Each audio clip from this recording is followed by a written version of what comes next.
A house for hermit crab.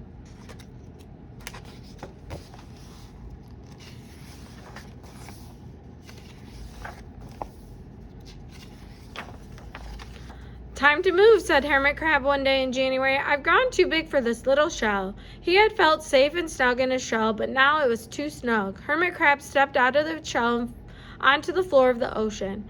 But it was frightening out in the open sea without a shell to hide in. What if a big shell comes along and attacks me, he thought. I must find a new house soon. Early in February, Hermit Crab found just the house he was looking for. It was a big shell and strong.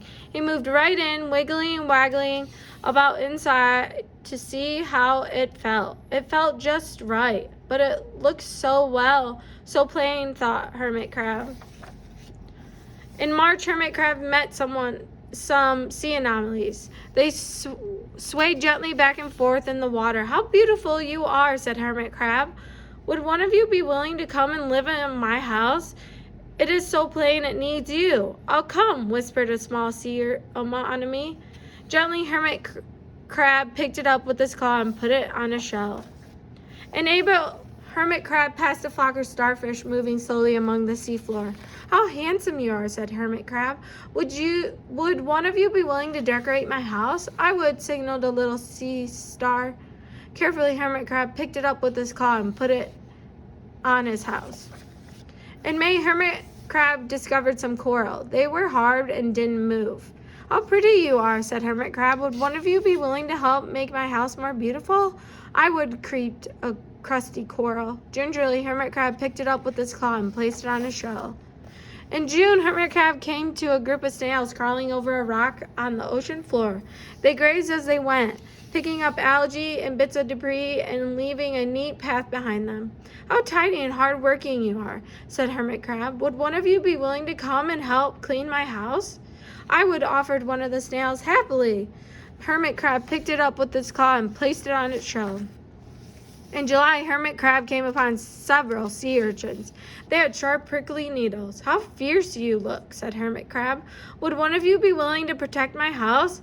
I would, answered a spiky sea urchin. Gratefully, Hermit Crab picked it up with his claw and placed it near his shell.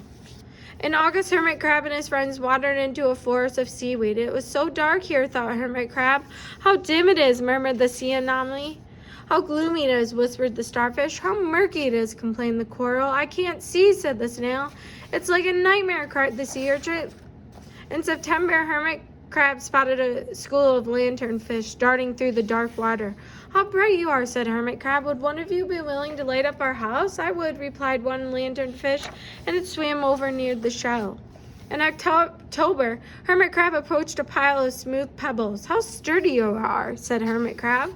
Would you mind if I rearranged you? Not at all, answered the pebbles. Hermit Crab picked them up one by one with his claw and built a wall around his shell. Now my house is perfect, cheered Hermit Crab.